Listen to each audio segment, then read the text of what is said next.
में शर्म आती है कि सुधांशु जी इतना पढ़े लिखे हैं, पर मैं आपका स्वागत नहीं करूंगा, आज मैं करूंगा सुधांशु भाई राम राम। राम राम। तो शुरुआत राम से ही करते हैं। राम का नाम वैतरणी पार लगाता है, मेरी माँ मुझे ये बताया करती थी। सबसे पहले मैं आपसे जानना चाहता हूँ, आज राहुल गांधी का बयान, आज राहुल गांधी का बयान क्या है? राहुल गांधी का बयान ये है कि ये बीजेपी और आरएसएस का कार्यक्रम है, इसलिए हम लोग वहां नहीं जाएंगे। क्या ये बीजेपी और आरएसएस का कार्यक्रम है? देखिए, भगवान राम का कार्यक्रम में यदि किसी को अपना पराया नजर आए तो उसके लिए कहा गया ना, जाकी रही भावना जैसी प्रभु मूरत देखी तिन तैसी। तो ये उनका मनोभाव है। जहां तक राजनीति की बात ये कहते हैं तो मैं बहुत स्पष्ट करना चाहता हूं, भारत की तो राजनीति के आधार ही भगवान राम है। और यह आज से नहीं है, महात्मा गांधी ने राम राज्य का उद्घोष दिया था। महात्मा गांधी का राजनीतिक दर्शन था राम राज्य, नित्य का भजन था रघुपति राघव राजा राम, अंतिम शब्द था हे राम। मगर अफसोस, ये गांधी की कांग्रेस नहीं, ये नेहरू की कांग्रेस है। इनको आज नहीं, पर राहुल तो गांधी है। मैं उसी बिंदु पे आ रहा हूं साहब, ये नाम गांधी का लगाए हैं तो नेहरू के खानदानी। और देखिए क्या है, नेहरू जी ने 26 दिसंबर 1949 को, यानी जिस दिन मूर्तियां प्रकट हुई उसके सिर्फ 3-4 दिन के बाद, उस समय यूपी के चीफ मिनिस्टर गोविंद बल्लभ पंत जी को लेटर लिखा था कि जो कुछ हुआ अयोध्या में उससे मैं बहुत परेशान हूं और मूर्तियों को तुरंत हटाना चाहिए। उस समय के डिस्ट्रिक्ट मजिस्ट्रेट तैयार नहीं थे हटाने के लिए, क्योंकि आप याद करिए उस समय विभाजन के आसपास का समय था, वैसे ही वातावरण इतना सेंसिटिव था और उसमें ये करना। मगर जो उन्होंने लिखा, और जब सोमनाथ का शिलान्यास हुआ तो बाकायदा उन्होंने उस समय सौराष्ट्र के जो जाम साहब दिग्विजय सिंह जी थे, जो राज्य प्रमुख थे, यानी आज जैसे माने मुख्यमंत्री, उनको पत्र में लिखा है कि I am very troubled with this revivalism, यानी भारतीय संस्कृति के इस पुनरुत्थान से मुझे बहुत कष्ट का अनुभव होता है। इसलिए मुझे इस बात का भी कष्ट है कि हमारे राष्ट्रपति और कुछ मंत्री जा रहे हैं। तो ये तो उस परंपरा से है।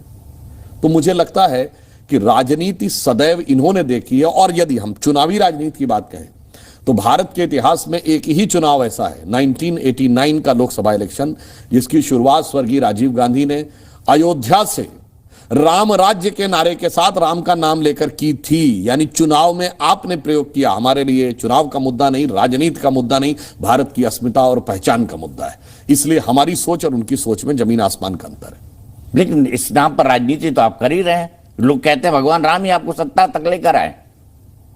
मान्यवर, जा पर कृपा राम की होई, ता पर कृपा करे सब कोई।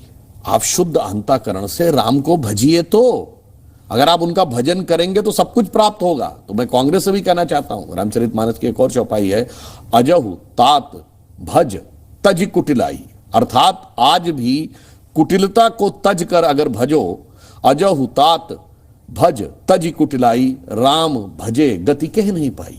परंतु अफसोस की बात यह है, जिनको सदैव उसमें राजनीति नजर आती है। एक और मैं फैक्ट बताऊं, 1949 दिसंबर के बाद 12 साल तक तो मुस्लिम पक्षकार नहीं थे।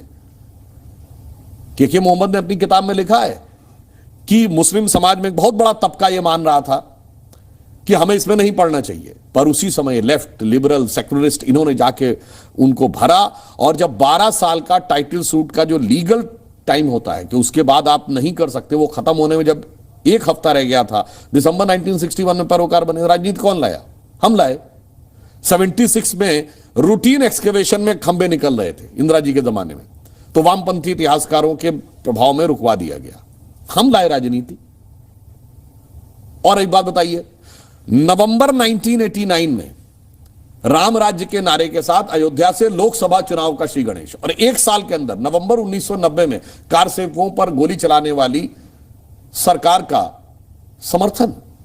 राजनीति कौन कर रहा था? हम कर रहे थे क्या? इसलिए मैं कह रहा हूं, जिन्होंने सदैव राजनीति की है इसलिए उनको राजनीति नजर आ रही। जबकि भगवान राम की तो राजनीति यह थी कि उन्होंने नीति का राज्य स्थापित किया, राज की नीति नहीं। परंतु ये तो जानते किस राज की नीति पे चल रहे थे, वो ब्रिटिश राज वाली नीति। इसीलिए ऐसे नहीं कहा था। 16 मई 2014 को जब मोदी जी के नेतृत्व में हमारी स्पष्ट बहुमत की सरकार आई, तो 18 मई 2014 को लंदन के द गार्डियन अखबार ने अपने एडिटोरियल में लिखा, यानी जिन्होंने हम पे हुकूमत की थी, उन्होंने लिखा कि 16 मई 2014 का दिन भारत में आजादी का दूसरा दिन माना जाना चाहिए। ये उनके शब्द हैं, हमारे नहीं।